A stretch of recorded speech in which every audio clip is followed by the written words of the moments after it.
En el primer semestre del 2021 parecería fundamental preguntarse si Colombia está abocada a un nuevo ciclo de conflicto, es decir, a una nueva guerra, una nueva confrontación después de haber logrado el acuerdo de paz de 2016. Entonces, digamos, habitualmente hay muchas versiones tranquilizadoras, eso afortunadamente ha ido pasando porque parte del problema es la excesiva confianza, digamos la idea que en todo caso la paz es irreversible, de que digamos no hay energías ni motivos para llevar a cabo una nueva guerra y que finalmente, y esto último sí es cierto, el principal desafío, digamos, en términos militares al Estado ya se desmovilizó, que eran las FARC, con la cual se hicieron, digamos, la guerrilla con la cual se hicieron los acuerdos del 2016. Pero esas argumentaciones y esa confianza omiten muchos problemas y el libro, digamos, del cual estoy exponiendo un resumen, pero además adicionándole nuevas cosas que saqué, que se llama Hacia un nuevo ciclo de conflicto, entre interrogaciones, digamos, trata de mostrar cuáles son los puntos débiles de ese exceso de confianza alrededor de la paz. Entonces, lo primero que hay que decir es que, digamos, la paz sobre todo después de ciclos de conflicto muy prolongados, es intrínsecamente frágil. Eso la literatura internacional lo ha mirado una y otra vez y de hecho quizás la principal variable de esas guerras muy largas, digamos, Colombia entra en esa categoría, que es un club muy exclusivo al que pertenecen unos pocos, Afganistán, que ha estado ahorita en los titulares de la prensa, Filipinas, algunos estados de la India. Digamos, a ese club exclusivo es muy difícil entrar, pero también es muy difícil salir. Y lo que muestra una y otra vez la literatura internacional es que la variable, digamos, de la duración es uno de los principales referentes y uno de los principales factores de peligro, de riesgo para volver a recaer. Entonces, digamos, si ponemos esas conclusiones en el contexto colombiano, lo que se encuentra es que, digamos, nosotros venimos de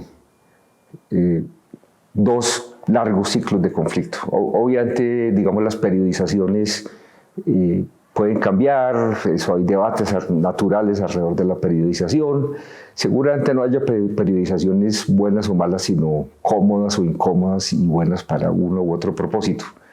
Entonces, una periodización que parece eminentemente plausible es ver ese periodo que se conoce como la violencia con B mayúscula, según la cual, digamos, los líderes de los dos partidos tradicionales lo llamaron una guerra civil no declarada. Y después vino, digamos, ese periodo entre más, podemos decir, finales de los 60s y los 80s, en donde se activó una guerra de larga duración que terminó en 2016 con el acuerdo entre el gobierno de las FARC que se puede llamar la guerra insurgente, contrainsurgente. El primer ciclo de violencia, y eso nos deja muchas lecciones, terminó a través de un acuerdo entre los partidos políticos, pero también, como lo ha mostrado repetidamente la literatura sobre el caso colombiano, etcétera, terminó, digamos, tratando de cocinar una suerte de arreglo entre los campesinos radicalizados que después constituirían las FARC y el gobierno nacional. Y ese acuerdo más o menos funcionó, pero fue brutalmente hostilizado por distintos sectores de las élites económicas y políticas que se oponían a las reformas sociales a las que, digamos, este pacto de paz estaba asociado y que se oponían también a la sola idea de enfrentar a ese grupo de campesinos radicalizados por un medio distinto al de la violencia. Y muchas personas advirtieron sobre los efectos de largo plazo que eso podría tener sobre nuestro país. De hecho, tanto a izquierda como en el centro, como a la derecha, y también distintos intelectuales advirtieron sobre los peligros de no atenerse a esa dinámica pacifista sobre la cual estaban montados, y sobre eso casi que no hay lugar a debate razonable, tanto el gobierno como los campesinos liberales radicalizados que después constituirían la paz. Y cuando uno compara las retóricas de ese entonces, las retóricas antipacifistas de ese entonces y las de hoy, son en esencia idénticas, lo mismo de miopes y lo mismo de desconsideradas con respecto de las perspectivas de las generaciones futuras. Incluso encontramos recursos retóricos muy similares a los de hoy. Entonces también se hablaba de los bandoleros como máquinas de guerra. Y aquí hay una respuesta, pero también una predicción que me llamaron mucho la atención. No la alcancé a meter en el libro, lo hubiera metido sin duda porque es extraordinariamente brillante, de un escritor de ese entonces que se llamaba Gonzalo Arango, el fundador del grupo de los nadaístas. Y entonces cuando mataron a Desquite, que era de hecho un bandolero bastante sangriento, un bandolero liberal, muchas personas celebraron esto bailando sobre su tumba, y Gonzalo Arango escribió una especie de canto funerario a la muerte de Desquite, y termina de la siguiente manera, y yo digamos, planteo una pregunta que creo que está plenamente vigente. La planteó en el 64, es decir, unos 2 años antes de la fundación de las principales guerrillas que después durante 50 años estarían combatiendo al Estado. Dijo: habrá manera de que Colombia, en lugar de matar a sus hijos, haga la vida digna de vivir. Si Colombia no puede responder a esta pregunta, entonces profetizo una tragedia.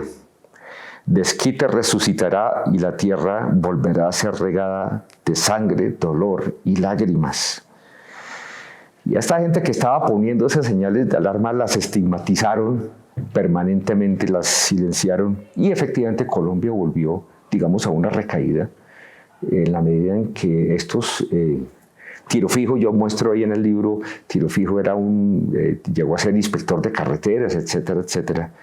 Y estos campesinos que estaban pidiendo sobre todo como presencia del Estado, etcétera, etcétera, en términos de bienes públicos, de distintos accesos, fueron hostilizados y terminaron formando la FARC.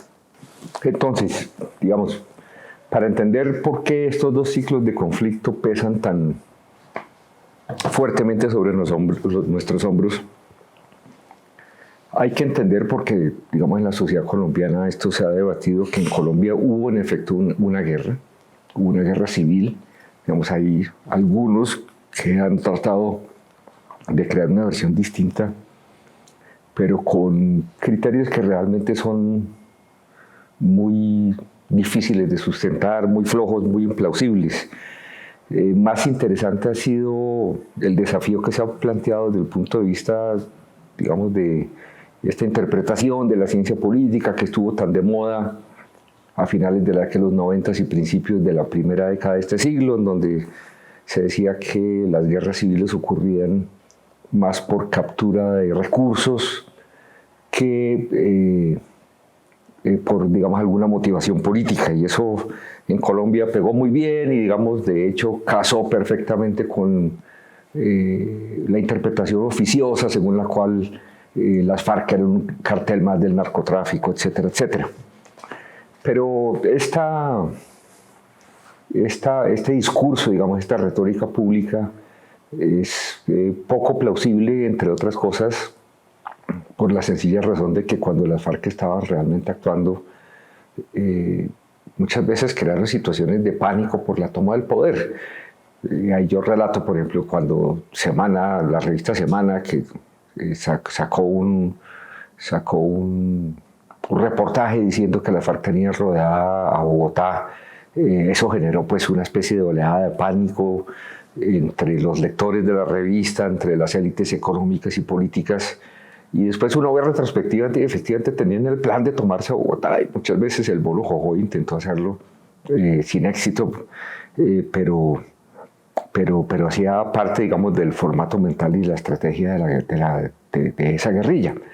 Entonces, lo que uno ve es que, digamos, la intención retrospectiva de tratar de adaptar la evidencia para decir que la FARC solamente estaba interesada en el narcotráfico es bastante floja y simplemente no corresponde con la experiencia vivida ni por los guerrilleros, ni por los soldados, ni por la población en ese periodo histórico. Y más bien lo que hace es resaltar un hecho que es más o menos obvio, y es que las guerrillas, como también los paramilitares y como, hay que decirlo, también un sector significativo del Estado, estaban articulados a los circuitos económicos de las economías ilegales, no solamente el narcotráfico, sino minería ilegal, etcétera, etcétera.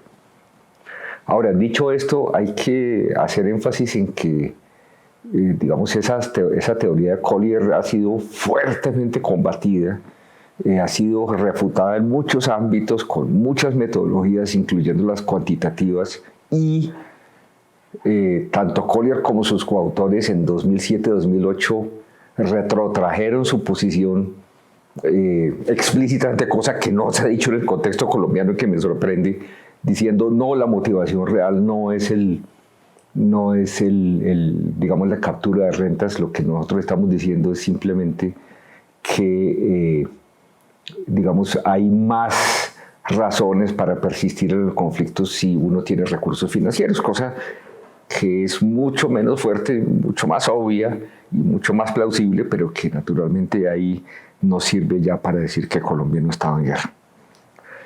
Ahora bien,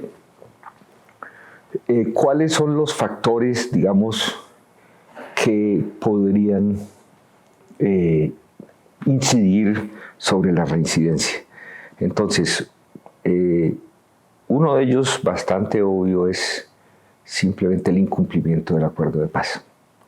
Y una vez más, la literatura internacional, también de hecho hay muy buena literatura en Colombia sobre nuestros distintos esfuerzos pacifistas, muestra que esos incumplimientos son uno de los factores que más incide en el riesgo de recaída en un conflicto.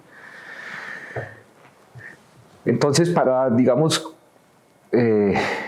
valorar hasta qué punto se ha incumplido o no incumplido el conflicto, hay que tener en cuenta, o más bien prevenir, dos posibles contraargumentos, que son los siguientes. El primero de ellos es que el acuerdo firmado en 2016 era un acuerdo extraordinariamente radical, revolucionario, que transformaba el conjunto de la sociedad, etcétera, cosa que se llegó a denunciar, o que también se llegó a anunciar que las críticas al cumplimiento podían estar basadas, digamos, en una aspiración reformista radical y cosas por el estilo. Pero eso simplemente no es cierto. De hecho, las aspiraciones reformistas del acuerdo de 2016 no eran ni muy grandes, naturalmente no eran exageradas, ni estaban desconectadas del conjunto del contexto colombiano. Digamos, del conjunto de contexto de políticas públicas de Colombia. De hecho, y esto que voy a decir es un poquito blasfemo, pero muchas de las políticas públicas diseñadas en el acuerdo de 2016 cabían perfectamente dentro de la lógica del diseño de políticas públicas del uribismo. Muchas, y eso se puede sustento parte en el libro, pero se puede ir mucho más allá, digamos, en el detalle. De hecho, en los dos gobiernos de Uribe varias de las cosas se habían hecho ahí. Y lo que yo argumento es que eso no es motivo para mirar por encima del hombro las reformas planteadas en 2016. Por el contrario, hay que destacarlas porque son reformas, digamos, que apelan a transformaciones civilizacionales básicas, a cosas muy, muy fundamentales, como la clarificación de los derechos de propiedad sobre la tierra, una reivindicación no solamente del campesinado, entre otras cosas, sino de muchos sectores sociales de 60, 70 años, y según incluso la teoría económica neoclásica, uno de los requisitos fundamentales para cualquier modalidad de desarrollo que uno se pueda imaginar. Lo que llama la atención es que hasta esas transformaciones absolutamente fundamentales, absolutamente básicas, quedaron grandes. Y quedaron grandes, yo muestro ahí que digamos, las evaluaciones habituales, más bien optimistas, no funcionan por una razón muy sencilla, es que, y este es el segundo punto que quería hacer sobre, digamos, que quería hacer, aparte del hecho de que digamos, el acuerdo no era particularmente radical, y es que muchas de esas evaluaciones adoptan un punto de vista puramente aditivo y además un punto de vista aditivo basado en acciones y no en resultados. Entonces yo hice 5, 6, 7 talleres y eso muestra que hice 7 actividades a favor de la paz y entonces sugiere que estamos en pleno proceso de cumplimiento.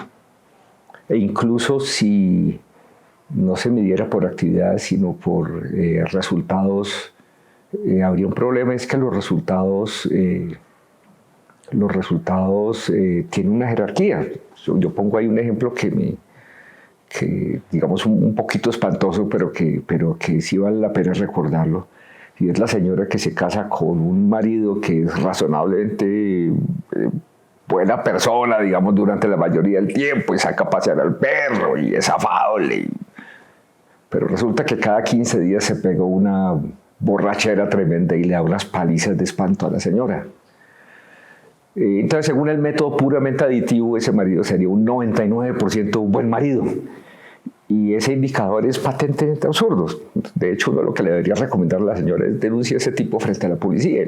Digamos, sería un marido 0%, 0% buen marido. Aparte de eso, hay que decir que muchas, digamos, desde el principio el gobierno se arrogó muchas transformaciones unilaterales y bien fundamentales del acuerdo de paz. Incluso antes del plebiscito y pues con muchas más veras después.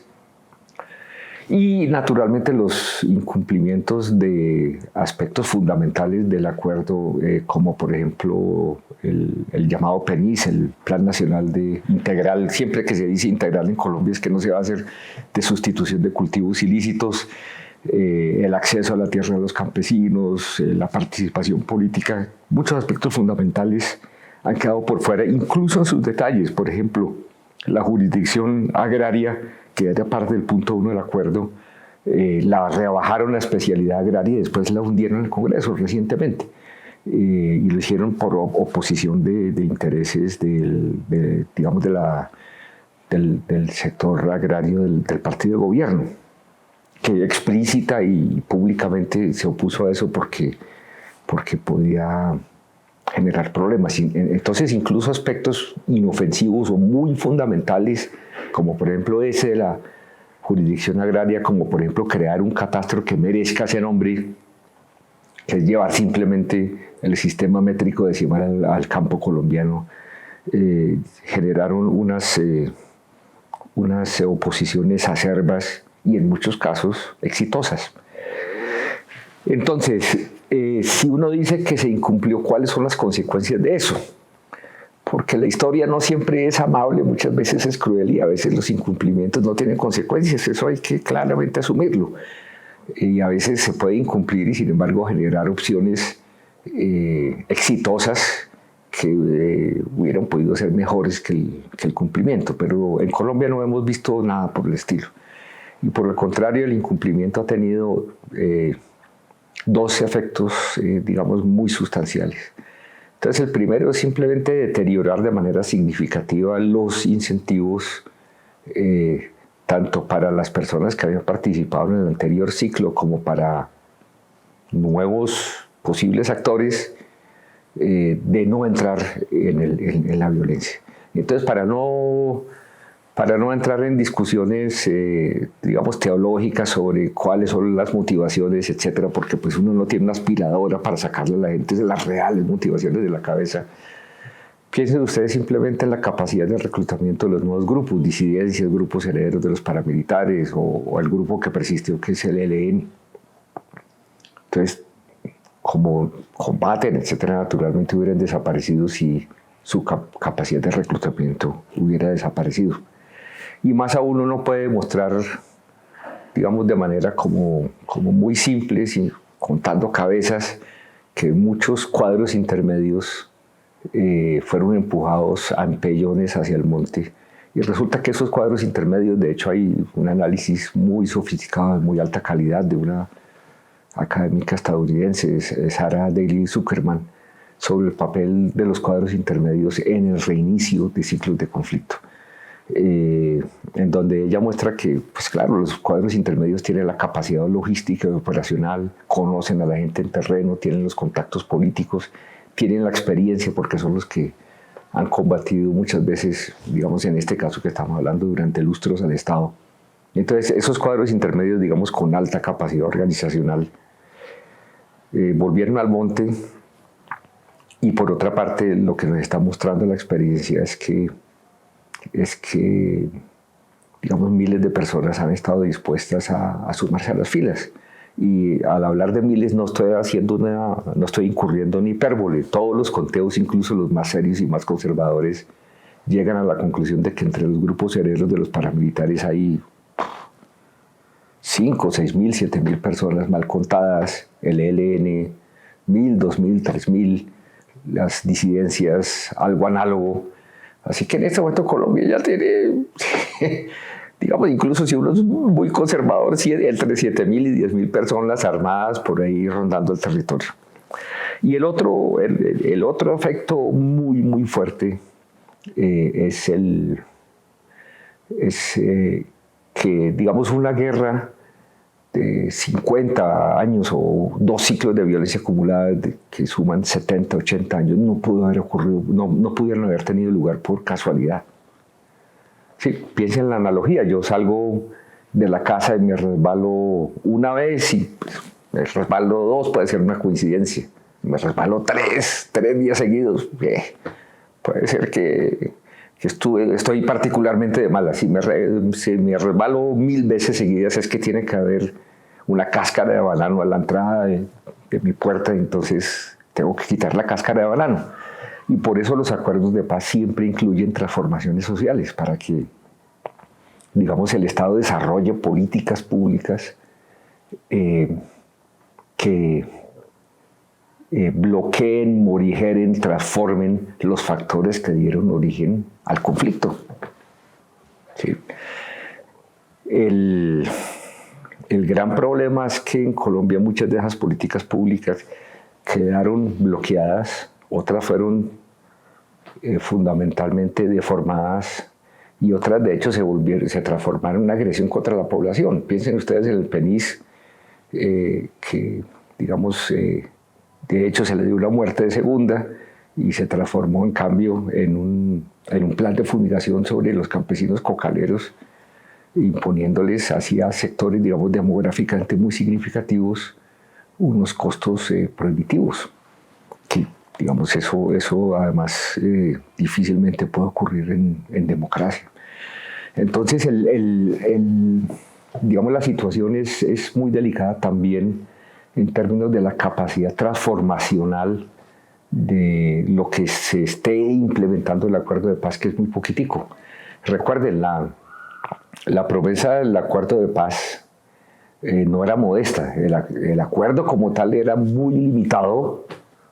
Puede ser que racionalmente limitado, perfectamente puede verse esa limitación como algo positivo, pero en cambio sus ambiciones en términos transformacionales no lo eran.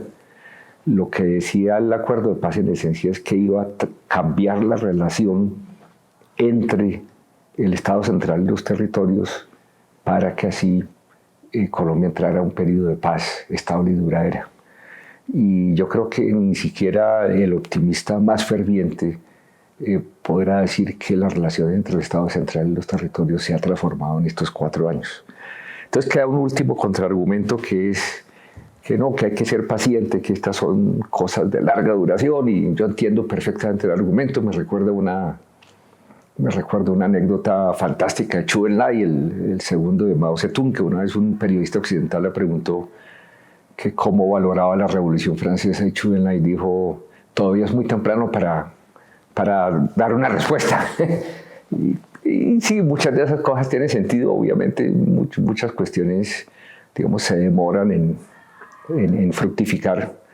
Pero sin embargo, una vez más, aquí de hecho el argumento, la paciencia, que muchas veces es un argumento correcto, que muchas veces funciona, aquí no.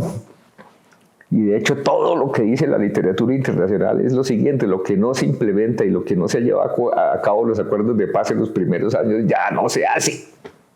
Entre otras cosas porque ya no está el impulso, digamos, la presión y la atención internacional para hacerlo. Entonces realmente aquí hay un peligro, digamos, muy serio, muy severo. Hay otro contraargumento con el que de hecho uno tendría que estar de acuerdo en muchos aspectos, y es que el país en muchos sentidos se ha transformado, y se ha transformado para mejor. Vivimos en un país mucho más diverso en dimensiones étnicas y de género, mucho más incluyente. Recuerden que hasta la reforma del Código Civil, si no me equivoco, de 1974, las mujeres en muchos sentidos, en su vida cotidiana, en acceso a derechos de propiedad, etcétera, etcétera, eran menores de edad. La presencia, digamos, femenina en la vida pública era nula. Los indígenas también eran considerados menores de edad, los afros, ni hablemos, pues el peso, digamos, del racismo estructural. Y aunque esos problemas no se han solucionado, sin embargo, sí ha habido una transformación en términos de diversificación de la sociedad colombiana gigantesca. También es una sociedad en donde el sistema político, por más que parezca antiestético, etcétera, es mucho más diverso que en 1960 y algo. En 1960 y algo estaban los dos partidos tradicionales, que eran los únicos que tenían derecho a tener acceso a cargos públicos, ya sea elegidos o no dentro del Estado. Había unas fuerzas por fuera del pacto frente nacionalista, como la ANAPO, pero incluso la ANAPO, las curules que obtenía, tenía que declararse anapista conservador o anapista liberal. En cambio, hoy en día tenemos una izquierda electoralmente relevante. Eso en Colombia es una innovación impresionante.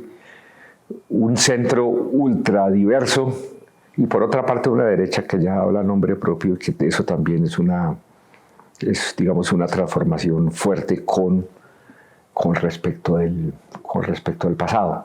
Y además hay que decir que hay unos factores demográficos muy simples que inciden, digamos, en prevenir el inicio, o digamos bajar el riesgo del inicio de un nuevo ciclo de conflicto. El principal de ellos es que Colombia es un país mucho más viejo. La guerra, como muchos deportes de alto riesgo, es en buena parte cosa de jóvenes, sobre todo, digamos, en los cuadros ya que hace operacionales, los soldados, etcétera, no tanto en los directivos. Y Colombia se ha envejecido tremendamente. Eso, de hecho, una vez más está en la literatura como el punto de quiebre demográfico. Entonces ahí hay muchas prevenciones, y por otra parte además es un país, digamos, mucho más urbano que en el pasado. ¿Cuáles son las dificultades que enfrentamos en este contexto, digamos, en este contexto favorable? Yo diría, o digamos planteado en el texto, que dos. Por una parte, aunque el sistema político se ha transformado, tenemos una fuerza de extrema derecha que se ha convertido, digamos, en un punto focal tanto de violadores de derechos humanos como de acumuladores de tierras, y que tiene razones estructurales para oponerse al acuerdo de paz. Y no solo tiene razones estructurales, sino que debido a la grotesca aventura del plebiscito que, digamos, eventualmente se perdió, y a la respuesta irreflexiva de buena parte de la dirigencia pacifista frente a esa derrota, el acuerdo de paz quedó, digamos, con una hipoteca de legitimidad democrática muy severa, que pudo aprovechar esta fuerza política para, digamos, sacar adelante muchas de sus propuestas y para impulsar, digamos, su programa de hacer trizas la paz, que sigue estando absolutamente vigente, digamos, debilitar la justicia transicional, etcétera, etcétera. Y por otra parte, y eso es, digamos, como el último capítulo en donde describo las transformaciones de la guerra. Un gran pensador alemán que llamaba Clausewitz, general también, que decía que la guerra era un camaleón. Entonces, digamos, muchos ven con optimismo en un mundo mucho más urbanizado. Creo que desde 2008, por primera vez en la historia de la humanidad, la Tierra tiene más habitantes en las ciudades que en el campo.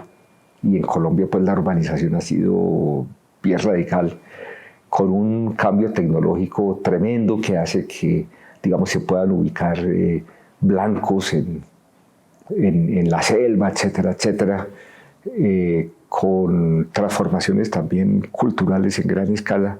Entonces, muchas personas se imaginan que en ese contexto la vieja guerra de guerrillas ya encontró su límite, encontró su techo natural.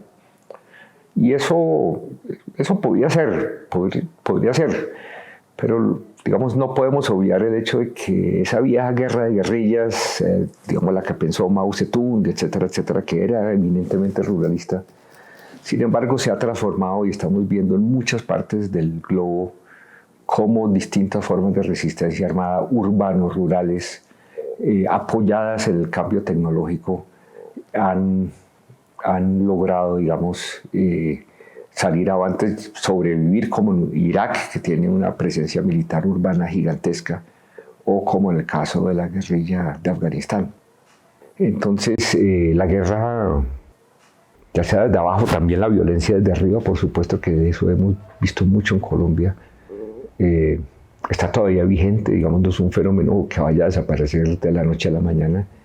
Y todos estos peligros acumulados, sumados a otros adicionales que yo no alcancé a contemplar, digamos, en el libro, simplemente porque no se habían desplegado en toda su intensidad, como una respuesta, digamos, abiertamente homicida a demandas sociales en las grandes ciudades, genera la posibilidad de escenarios de continuidad de conflicto que, exactamente igual como sucedió en el tránsito del primer al segundo ciclo de conflicto, es decir, de la violencia con B mayúscula a la guerra contrainsurgente, no constituyen la repetición mecánica de los motivos del ciclo anterior. Entonces, cuando se crearon las guerrillas, digamos, durante el Frente Nacional, las FARC, el ELN, etcétera, etcétera, esas guerrillas tenían personal del pasado, pero de manera, de hecho, muy consciente. Eso se puede documentar en detalle. Trataron de separarse de su pasado y de imaginarse una nueva forma de actividad armada con distintos tipos organizacionales, con aprendizajes del pasado, con una nueva retórica política y con una nueva forma, digamos, de relacionarse con la población. Y exactamente lo mismo podemos ver en esta coyuntura. Estamos, digamos, en una situación muy telúrica, en donde algunos grupos logran sobrevivir, otros no. Esto va a ser muy darwiniano. La guerra es absolutamente brutal en ese sentido, que no aprende las reglas, simplemente sale del juego.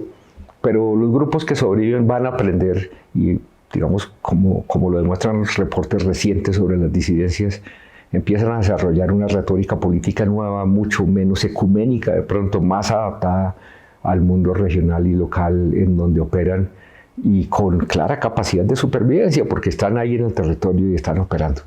El contraargumento de que simplemente son grupos narcotraficantes es una fantasía, es una repetición también mecánica de lo que se decía en la década de los 60 y constituye una caracterización, digamos, muy limitada, muy poco plausible, que no explica por qué, digamos, siguen operando. Si yo soy narco, digamos, me centro en mis negocios, no voy a llamar la atención al gobierno. Entonces tiene que haber algo más, y ese algo más que está ahí y que, digamos, al que no apelan las retóricas ni las políticas públicas actuales, puede desarrollarse y salirse de madre. Entonces realmente estamos en una situación bastante crítica, bastante peligro, de bastante peligro. Por desgracia, como sucede en todos estos casos de conflicto colombiano, de conflicto prolongado, también en Colombia la guerra tiene un un lindo futuro y lo que toca preguntarse es cómo evitar eso, porque el riesgo no es destino, es decir, está en manos de los colombianos y de darse maneras de tratar de bloquear estos factores de riesgo y de recuperar la senda y la lógica de la paz.